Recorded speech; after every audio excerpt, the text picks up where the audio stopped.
Start करेंगे sex determination से। So sex determination is use to define the sex of the offspring. Environment and genetic factor determine the sex of the offspring.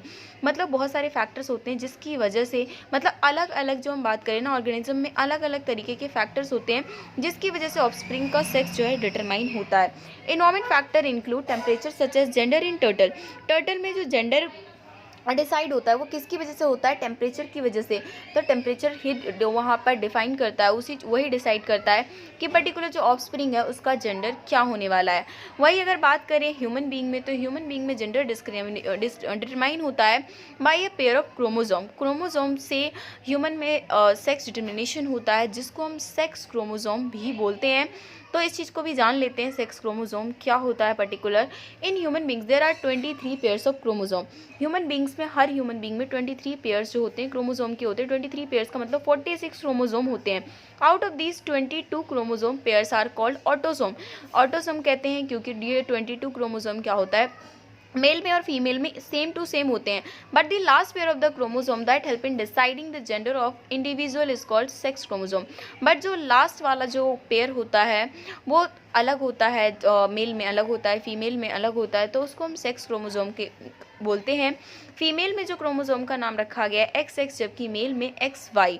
तो female में बात करें तो वो दोनों सेम टू सेम ही होते हैं और क्रोमोजोम, जबकि मेल में डिफरेंट होता है। और इसी वजह से सेक्स डिटर्मिनेशन जो है वो डिपेंड किस पे करता है? फादर पे, ना कि मदर पे। तो यहाँ पर आप इस चीज़ से आप अच्छी तरीके से समझ सकते हो। जैसे फादर में हम उसके बारे में तो बात करेंगे नहीं, जो 22 पेयर है वो तो ठीक है, वो तो सेम टू सेम है। बट वो जो लास्ट 23rd पेयर है, तो फादर में कौन सा XY है, मदर में XX है। लेकिन जब ये जिमिट्स बनते हैं क्या होते हैं, अलग अलग हो जाते हैं। X अलग है, Y अलग है, इसका भी X और X अलग हो गया है। तो इसमें क्या होता है, रैंडमली इसका फ्यूज़न हो सकता है कि ये X इस X से मिल जाए तभी वो फीमेल चाइल्ड, हो सकता है ये X से मिल जाए तभी फीमेल चाइल्ड, Y X से मिल जाए या फिर Y इस X से मिल जाए तो वहाँ पर मेल चाइल्ड। तो यहाँ पर जो है 50-50% जो है वो चांसेस होते हैं कि जो ऑफस्प्रिंग है वो फीमेल चाइल्ड या फिर मेल चाइल्ड हो सकते हैं। तो इस तरीके से आपका अगर एग्जाम में आता है सेक्स डिटर्मिनेशन, जो कि काफ़ी इंपॉर्टेंट है, हर साल CBSE कैसे ना कैसे इस क्वेश्चन को पूछ ही लेती है। तो इस चीज़ को लेकर जो है आपको इस तरीके से डायग्राम भी बना दोगे तो काफ़ी अच्छा होगा। और उसके बाद इसी चीज़ के बारे में है तो कि दिस सोच that the half of the children will be boys and half will be the girls. All the children will inherit X chromosome from there mother. जितने भी बच्चे होंगे वो अपनी माँ से तो X क्रोमोसोम ही लेंगे, और इस वेदर दे आर बॉयज़ और गर्ल्स, चाहे वो बॉय हो या गर्ल्स हो। लेकिन सेक्स और जो चिल्ड्रन का डिटरमाइन होगा वो उस बात पे डिपेंड करेगा कि वो फादर से उनको क्या इनहेरिटेड मिल रहा है, ना कि मदर से। तो ये क्वेश्चन भी आ जाता है कि ह्यूमन बीइंग में जो सेक्स डिटर्मिनेशन है वो फादर से क्यों होता है या फिर किससे होता है।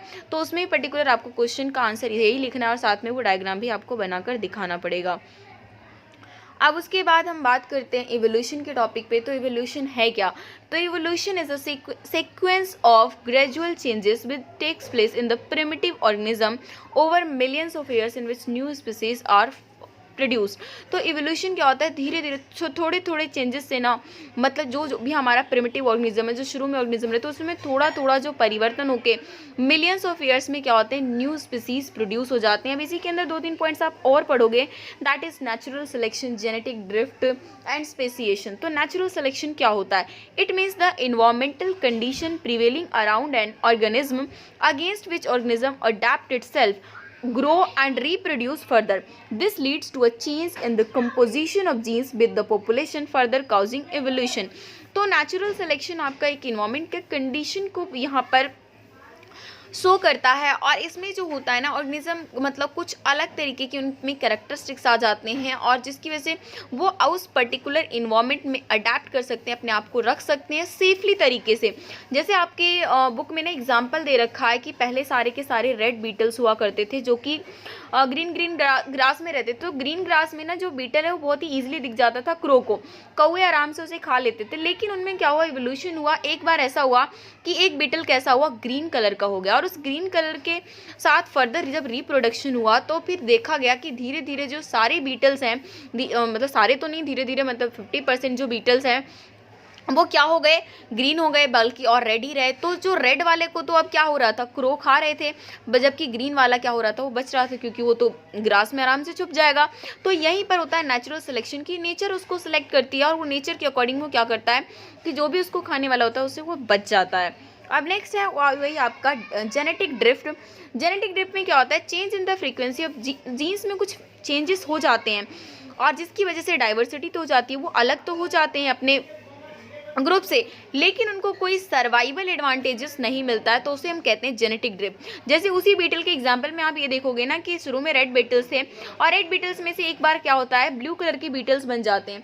तो ब्लू भी आपका ग्रीन में आसानी से दिख जाएगा, रेड भी आसानी से दिख रहा था। तो हालांकि डाइवर्सिटी यहाँ पर हो गया, लेकिन यहाँ पर कोई फ़ायदा दिखता हुआ नज़र नहीं आ रहा, लेकिन फिर भी इस चीज़ को हम क्या कहते हैं, जेनेटिक ड्रिफ्ट। अब नेक्स्ट आपका है स्पेसिएशन। स्पेसिएशन में क्या होता है, it means the origin of new species from the existing one.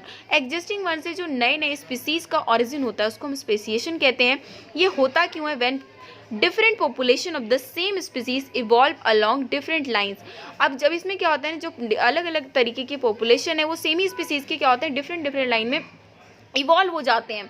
तो यहाँ पर स्पेसिएशन ऐसे हो सकता है, स्पेसिएशन कब किस किस केस में होता है। तो स्पेसिएशन के जो केसेस हैं वो बहुत सारे हैं। It can take place through the gene flow can lead to speciation. It is the transfer of genetic variation from one population to another. तो जीन फ्लो की वजह से भी स्पेसिएशन आ सकता है। इसमें क्या होता है, जेनेटिक वेरिएशन को ट्रांसफर करते हैं एक पॉपुलेशन से दूसरे पॉपुलेशन की तरफ। उसके बाद दूसरा टॉपिक क्या है कि random change in allele frequency known as genetic drift, कि क्या हो सकता है कोई रैंडमली चेंज आ गया जिसको हम जेनेटिक ड्रिफ्ट कहते हैं, वो भी आपका स्पेसिएशन के केस में चला जाता है, क्योंकि वहाँ पर भी कुछ ना कुछ नया स्पीसीज जो है वो बन रहा है। थर्ड क्या है, नेचुरल सिलेक्शन भी अनदर रीजन हो सकता है जिसकी वजह से स्पेसिएशन हो सकता है। फोर्थ क्या है, ज्योग्राफिकल बैरियर्स भी हो सकते हैं, such as mountains, rivers can also lead to speciation, कि वहाँ पे पर्टिकुलर मान लो कि कोई एक ऑर्गेनिज्म किसी रिवर्स के थ्रू कैसे भी चला गया किसी अलग तरीके से, लेकिन और लोग नहीं जा सकते, तो उसमें क्या होगा, वो अलग जगह चले जाएंगे, तो उनमें कुछ अलग तरीके से चेंजेस होंगे। तो उसमें भी क्या होगा कि वो धीरे धीरे क्या होंगे, अपने जो ग्रुप से अलग हो जाएंगे, उनका रिप्रोडक्शन शायद किसी और से हो जाए, तो उसमें क्या होगा, न्यू स्पीसीज का वहाँ पर फॉर्मेशन हो जाएगा। अब नेक्स्ट बात करते हैं कि जो इवोल्यूशन है और क्लासिफिकेशन है वो दोनों क्या है, इंटरलिंक्ड है। तो इस बात को अगर डिफाइन करने के लिए आपसे पूछेंगे तो आपको जवाब कुछ इस तरीके से देना है, that is the classification of species is reflection of their evolutionary relationship. Species का क्लासिफिकेशन कैसे हुआ है, ये किसकी वजह से हुआ है, जो इवोल्यूशनरी रिलेशनशिप है उसके रिफ्लेक्शन से ही उसके हुए हैं, जो हमने किया था classification, I think 9th class में है ये। The more characteristics two species have in common, दो स्पीसीज में जितनी कैरेक्टरिस्टिक्स कॉमन होते हैं इतना ही ज़्यादा वो क्या होते हैं, एक दूसरे से क्लोजली रिलेटेड होते हैं। The more closely they are related the more recently they have a common ancestor, जितना ज़्यादा वो क्लोजली रिलेटेड होंगे उतना ही ज़्यादा हम क्या कहेंगे कि उनके जो एंसेस्टर हैं वो भी कॉमन रहे होंगे, और वो भी रिसेंटली, ज़्यादा दूर की बात भी नहीं है। वैसे साइंस क्या मानती है कि शुरू में जो हमारी लाइफ फॉर्म हुई है वो क्या बहुत छोटे छोटे सिंगल ऑर्गेनिज्म से हुए हैं, वही सारा इवोल्यूशन होके इंसान तक बनाया है। तो ऐसा साइंस वाले लोग मानते हैं। तो इस तरीके से मतलब ये लोग मानते हैं कि हमारे जो कॉमन एंसेस्टर अगर बात करें कि एकदम अर्थ की शुरू पॉइंट पे, तो एक ही है। उसके बाद similarities among organism allow us to group them together and to study their characteristics. अब ऑर्गेनिज्म में जितनी भी सिमिलैरिटीज रहते हैं उससे हमें क्या पता चलता है कि उस ग्रुप को हम टुगेदर स्टडी कर सकते हैं उनकी कैरेक्टरिस्टिक्स को। उसके बाद जो आपका इवोल्यूशन को लेकर जो रिलेशनशिप है उसको मतलब किस तरीके से ये जोड़ने की कोशिश करते हैं, तो उसके लिए आप 3 पॉइंट्स पढ़ोगे, होमोलोगस, ऑर्गन, एनालोगस, और उसके बाद फॉसिल। इसके थ्रू हम क्या करते हैं, इवोल्यूशन के बीच में रिलेशनशिप को पता करने की कोशिश करते हैं। तो पहली बात तो होमोलोगस और एनालोगस वैसे ही आपका इंपॉर्टेंट है बहुत ज़्यादा एग्जाम्पल के रूप में, या फिर डायरेक्टली आपके से कैसे भी पूछ लेते हैं। तो होमोलोगस ऑर्गन होता क्या है, these are the organ that have the same basic structure and origin but different function. इनका स्ट्रक्चर तो सेम होता है लेकिन फंक्शन जब अलग अलग होता है तो उसको हम क्या कहते हैं, होमोलोगस ऑर्गन कहते हैं। It provide evidence for the evolution by telling us that they are derive from the same ancestor. ये क्या करते हैं, हमें एक एविडेंस, एक प्रूफ देते हैं इवोल्यूशन का, जो कि ये बताते हैं कि ये जो सेम एंसेस्टर से डिराइव हुए हैं, क्योंकि इनका क्या होगा, स्ट्रक्चर सेम होगा चाहे फंक्शन अलग हो। पर स्ट्रक्चर तो एटलीस्ट सेम है ना। जैसे एग्जाम्पल के बारे में बात करें तो four limbs of horse, horse का जो फोर लिम्ब है रनिंग के लिए है, विंग्स ऑफ बैट जो है फ्लाइंग के लिए है, पॉ ऑफ कैट वॉक या फिर स्क्रैच अटैक करने के लिए, लेकिन इन तीनों का स्ट्रक्चर सेम है जबकि फंक्शन अलग अलग है। तो इसको हम कहेंगे होमोलोगस। वही उसी के अपोजिट है एनालोगस। एनालोगस आपके वो ऑर्गन्स है जिनका जो है स्ट्रक्चर तो अलग होगा, डिफरेंट ऑरिजिन होगा, लेकिन फंक्शन वो सेम करेंगे। लेकिन ये भी क्या करते हैं, हमें प्रोवाइड करते हैं मैकेनिज्म कि इवोल्यूशन किस तरीके से इसमें हुआ है। एग्जाम्पल है विंग्स ऑफ बैट, इनका स्ट्रक्चर अलग है, विंग्स ऑफ बर्ड इनका स्ट्रक्चर अलग है, लेकिन फंक्शन दोनों का क्या करते हैं, फ्लाइंग का करते हैं, उड़ने का करते हैं। अब नेक्स्ट है फॉसिल्स। फॉसिल्स से भी हम इवोल्यूशन को कनेक्ट करने की कोशिश करते हैं। जो भी बचे खुचे डेड ऑर्गेनिज्म के मटेरियल बच जाते हैं तो वो क्या होता है, फॉसिल्स बन जाता है, जिससे कि हमें इवोल्यूशन का एविडेंस वहाँ से भी मिलता है। एग्जाम्पल के बारे में बात करें तो एक है आर्कियोपोट्रिक्स, उसके अंदर ना फेदर्ड विंग्स है जैसे वर्ड्स की तरह, और teeth and tail like reptiles, और जबकि उसके में जो दांत है, टेल है, वो रेप्टाइल्स की तरह है। तो जिससे हमें क्या पता चलता है कि जो वर्ड्स हैं और रेप्टाइल्स हैं उनके क्या रहे होंगे, पहले कॉमन एंसेस्टर रहे होंगे। तो इस तरीके से इवोल्यूशन पे जो है स्टडी करते हैं। नेक्स्ट है कि हम किसी भी जो फॉसिल है उसका जो एज है किस तरीके से पता कर सकते हैं। तो दो मेथड होते हैं, एक तो डिगिंग मेथड है, दूसरा जो है कार्बन डेटिंग मेथड है। तो डिगिंग मेथड क्या है, deeper the fossil older it is. जब आप खुदाई करोगे तो जो फॉसिल जितना ज़्यादा अंदर, जो जितना ज़्यादा डीप में निकलेगा वो समझ लो उतना ही ज़्यादा पुराना है, जो क्लोजर निकलेगा सरफेस का समझ लो वो उतना ज़्यादा रिसेंटली फाउंड होगा। तो इस तरीके से पहला तो इसके थ्रू साइंटिस्ट पता कर सकते हैं। दूसरा क्या है, कार्बन डेटिंग। ये साइंटिफिकली मेथड है जिससे वो क्या करते हैं, डिफरेंट आइसोटोप्स के जो रेशो है इसको डिटेक्ट करते हैं और उसके बाद पता करते हैं कि ये फॉसिल पर्टिकुलर कितने साल जो है पुराना रहा होगा। इसके अलावा इवोल्यूशन बाय स्टेजेस, जो इवोल्यूशन हुआ है वो ऐसा तो नहीं है ना कि एकदम से हो गया होगा। इवोल्यूशन ऐसे हमने पढ़ा था मिलियंस ऑफ ईयर्स लगते हैं इवोल्यूशन होने में। तो यहाँ पर इवोल्यूशन जो होता है बहुत सारे स्टेजेस में होते हैं।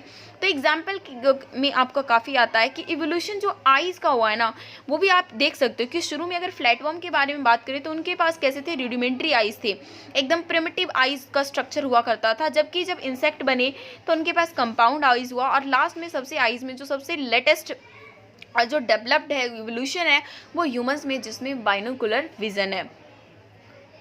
Move to next evolution by stages का ये भी एग्जाम्पल है कि आपका जो इवोल्यूशन फेदर्स का है ये भी एग्जाम्पल है एक इवोल्यूशन ऑफ स्टेजेस का। जैसे डायनासोर के पास फेदर्स थे लेकिन वो उड़ नहीं पाते थे, लेकिन जो बर्ड्स हैं उन्होंने उस फेदर्स को उड़ने के लिए यूज़ किया।